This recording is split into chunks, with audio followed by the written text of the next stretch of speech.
मेरठ में merchant navy के पूर्व अधिकारी सौरभ राजपूत की हत्या ने सभी को झकझोर कर रख दिया है।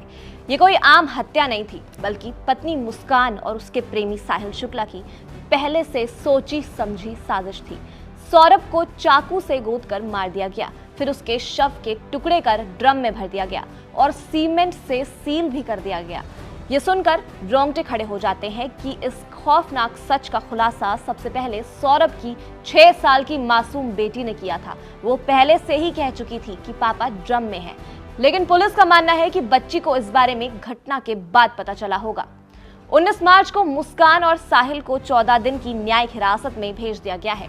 पुलिस अब इस केस की गहराई से जांच कर रही है और ये भी पता लगाया जा रहा है कि क्या मुस्कान के माता-पिता को पहले से इस हत्या की जानकारी थी। जेल में पहली रात मुस्कान रोती रही, साहिल टेंशन में डूबा रहा। जब मुस्कान और साहिल को जेल भेजा गया तो उनकी पहली रात बेहद तनावपूर्ण रही। मुस्कान ने ना किसी से बात की, ना ही खाना खाया। वो पूरी रात बस रोती रही।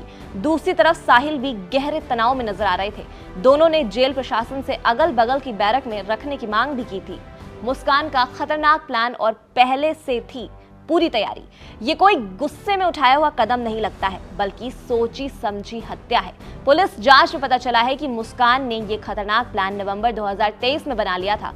वो जानती थी कि सौरभ अपने परिवार से ज्यादा संपर्क में नहीं रहता है, इसलिए उसकी गैर मौजूदगी पर कोई शक नहीं करेगा। इसके लिए उसने पहले से ही चाकू खरीद लिए थे, ये कहकर कि वो चिकन काटने के लिए है।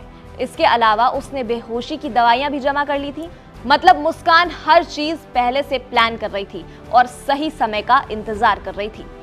इस कहानी में सबसे चौंकाने वाली बात यह है कि मुस्कान ने अपने प्रेमी साहिल को भी गुमराह किया है। इसके लिए उसने साहिल की मृत मां के नाम से स्नैपचैट पर फर्जी आईडी बनाई। इस आईडी से वो साहिल को मैसेज भेजा करती थी, उसे विश्वास दिलाने की कोशिश करती थी कि उसकी मां चाहती थी कि सौरभ को मार दिया जाए। ये सुनकर कोई भी हैरान हो जाएगा कि एक व्यक्ति इतनी हद तक गिर सकता है अपने प्लान को पूरा करने के लिए। 18 दिन तक किसी को भनक तक नहीं लगी। हत्या 4 मार्च को की गई, लेकिन इसका खुलासा 18 मार्च को हुआ, जब मुस्कान अपने माता पिता के पास गई और सच उगल दिया। इसके बाद उसके माता पिता उसे लेकर पुलिस के पास पहुंच गए और दोनों को गिरफ्तार कर लिया गया। बड़े सवाल जो जवाब मांगते हैं कि क्या मुस्कान के माता पिता को इस साजिश के बारे में पहले से जानकारी थी? आखिर साहिल इतनी आसानी से मुस्कान के झांसे में कैसे आ गया? अगर बच्ची को पहले से पता था कि उसके पापा ड्रम में हैं, तो उसने किसी से कहा क्यों नहीं? ये केस सिर्फ हत्या ही नहीं, बल्कि रिश्तों की टूटन, विश्वासघात और मानसिक खेल का भी है। एक ऐसी महिला जिसने अपने ही पति की हत्या की, अपने प्रेमी को गुमराह किया और अपने बच्चे को हमेशा के लिए इस दर्दनाक सच्चाई से जोड़ दिया। इस तरह की घटनाओं को देखकर क्या आपको लगता है कि लोगों में रिश्तों को लेकर विश्वास बना रहेगा? क्या मुस्कान और साहिल को कड़ी से कड़ी सजा मिलनी चाहिए?